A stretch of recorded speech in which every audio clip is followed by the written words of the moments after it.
Olá, tudo bem? Seja bem-vindo ao canal Meu Momento com Deus. Nessa ocasião nós teremos mais um estudo guiado, mais uma lição da Escola Sabatina para a honra e glória do nosso Deus. Vamos começar uma nova semana, a semana 11, 11ª do nosso trimestre, a qual nós estamos falando aí sobre os símbolos, as figuras, os textos proféticos e como a gente pode interpretar e entender tais contextos. Tem sido uma experiência maravilhosa, mas essa experiência pode ficar melhor. Se você ainda não foi inscrito, aproveita, já se inscreve, para você não perder mais nenhuma lição, para você ter o teu momento com Deus todos os dias. Segundo, deixa o teu gostei, não custa nada, clica, seja com o mouse, seja com o dedo, mas deixa o like, para que dessa forma a plataforma recomende para mais e mais pessoas. Imagina só, outros, assim como eu e você, também ter o seu momento com Deus? Pois é, você pode auxiliar e ajudar a outras pessoas também terem esse prazer na presença de Deus. E por último, de maneira mais direta, assim como eu estou tentando fazer com esse vídeo, você pode compartilhar para outra pessoa. Quem sabe mandar para algum amigo, para algum colega, um familiar, quem sabe para a pessoa que você quer bem. Afinal de contas, você não vai estar compartilhando nada de ruim, vai estar compartilhando a própria palavra de Deus. Tá bom? Recados dados? Agora eu quero te convidar a orar, para logo em seguida a gente conhecer qual será o tema da próxima lição. Vamos orar então? Senhor Deus, estás nos céus, muito obrigado, Pai, por mais uma vez ter nos conduzido para este momento. Nós sabemos que, embora a gente faça o nosso esforço, nós cremos que a ação primordial de mover e converter e convencer o nosso coração é do Teu Espírito, que de forma constante vem trabalhando em cada um de nós. Ah, Deus, perdoa os nossos pecados, Pai. Nosso coração é corrupto, é inclinado para o mal, a nossa mente, quem sabe, seja até mesmo maldosa. Nós não queremos viver e nem ser dessa forma. Por isso, vai nos purificando, vai nos transformando, vai nos moldando, vai restaurando a tua imagem dentro de cada um de nós, para que dessa forma nós possamos ser motivo de alegria e prazer aos teus olhos. Fica conosco, é isso que nós te pedimos em nome de Jesus Cristo. Amém. Pois muito bem, 11ª lição, o tema de sábado. O nosso tema é Ruth e Esther. Olha que tema interessante. Nós vamos falar sobre essas duas grandes mulheres que têm uma história extraordinária e com certeza muito a nos ensinar.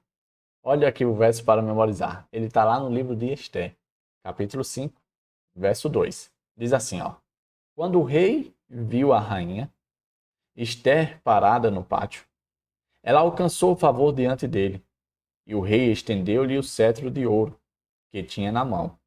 Esther se aproximou e tocou na ponta do cetro. Eu não sei se você se recorda, se você já ouviu a história de Esther, uma história maravilhosa que tem muito a nos ensinar, muitas lições, mas esse verso está dentro do contexto em que a rainha se apresentou diante do rei. E aí você deve estar pensando, tá, mas o que tem de mais ela se apresentar aqui no rei? Vamos dizer assim, qual é o drama dessa cena? Naquela época, dentro do contexto medo-persa, ninguém poderia se apresentar ao rei se não fosse requisitada a sua presença. Em outras palavras, o que a rainha estava colocando em risco aqui era a sua própria vida. E ela fez isso por algo, podemos dizer assim, muito importante.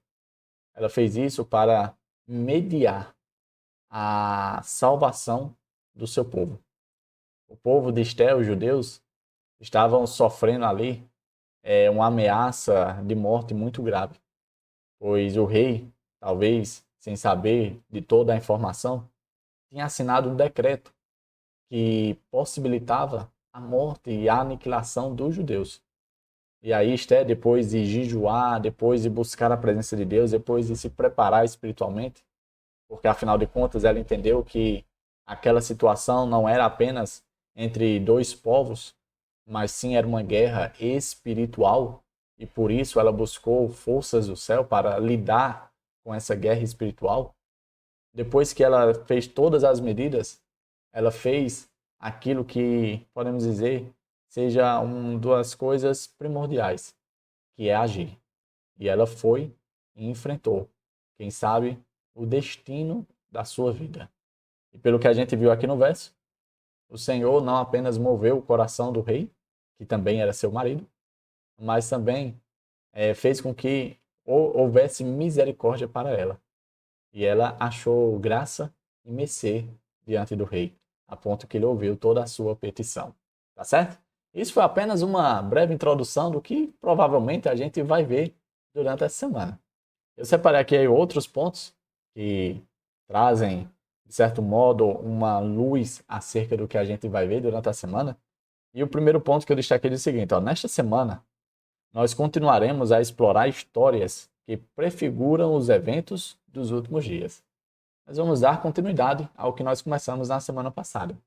Na semana passada nós vimos ali a história de Noé, né, e o dilúvio. Nós vimos ali a história de Abraão. Nós vimos a história ali da destruição da cidade de Sodoma e Gomorra, né?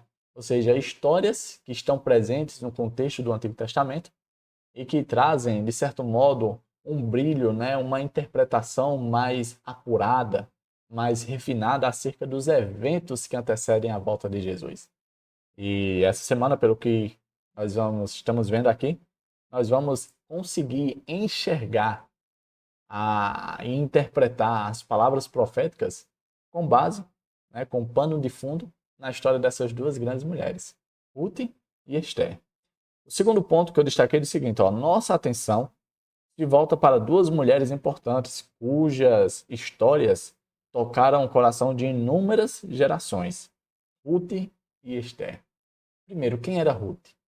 Ruth era uma mulher moabita. Podemos dizer assim, de um povo, eu vou utilizar essa palavra, amaldiçoado por Deus. Um povo rejeitado por Deus. E era exatamente fruto de uma relação incestuosa entre as filhas de Ló com Ló, que nasceram ali, as duas nações, Moabe e Amon. Povos que, em toda ocasião e oportunidade, importunaram o povo de Deus, tentaram dificultar a vida do povo de Deus. Uma nação que foi rejeitada e eliminada por Deus. E Ruth veio exatamente dessa nação de Moab.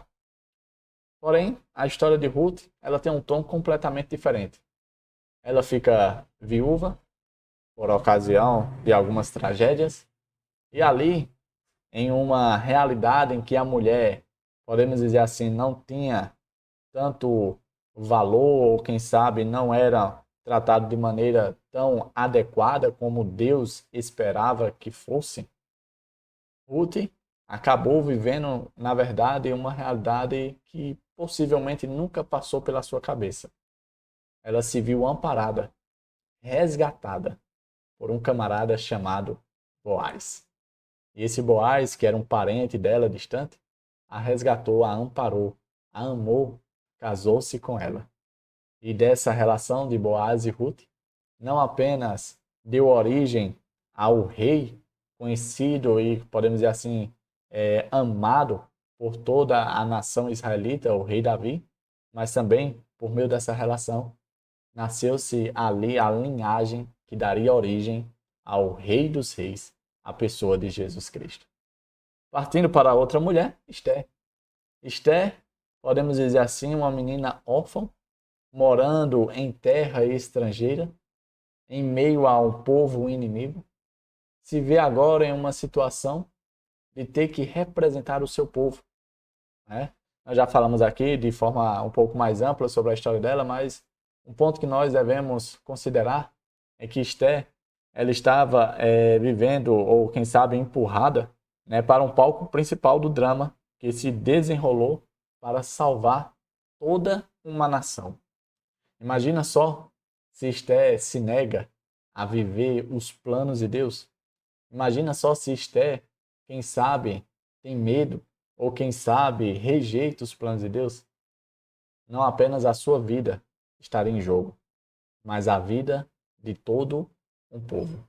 Em outras palavras, Esther foi fundamental, não apenas para a salvação da vida dela, mas para a salvação de toda uma nação. Partindo desse ponto, o último ponto que eu destaquei para o nosso estudo aqui, diz assim: sabemos que nas profecias, mulher é um símbolo poderoso da Igreja de Deus. o que nos diz muito sobre como ele considera seu povo. Interessante, né?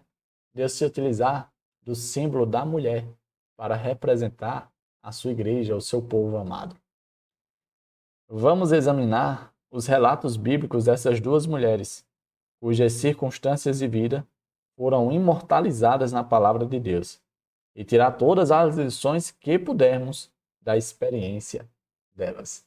Em outras palavras, eu e nem você pode perder o estudo da lição dessa semana. Eu tenho certeza que vai ser maravilhoso e que nós vamos conseguir sim, por meio do poder do Espírito de Deus, extrair muitas lições para a nossa vida. Então, vem junto comigo, comparece, se permite viver uma experiência transformadora na presença de Deus e com certeza, aquele que é o nosso professor, o Espírito Santo, irá ministrar as mais preciosas verdades a cada um de nós. Tá certo? Chegamos ao fim de mais um momento com Deus. Que o Papai do Céu possa ter falado ao seu coração, assim como falou ao meu. E que dessa forma, a gente possa cada vez mais, não apenas demandar tempo de qualidade no estudo da palavra, mas sentir prazer em estar na presença de Deus. Eu quero te ver aqui no próximo encontro, tá? Tá marcado para amanhã. É isso? Até a próxima. E tchau, tchau.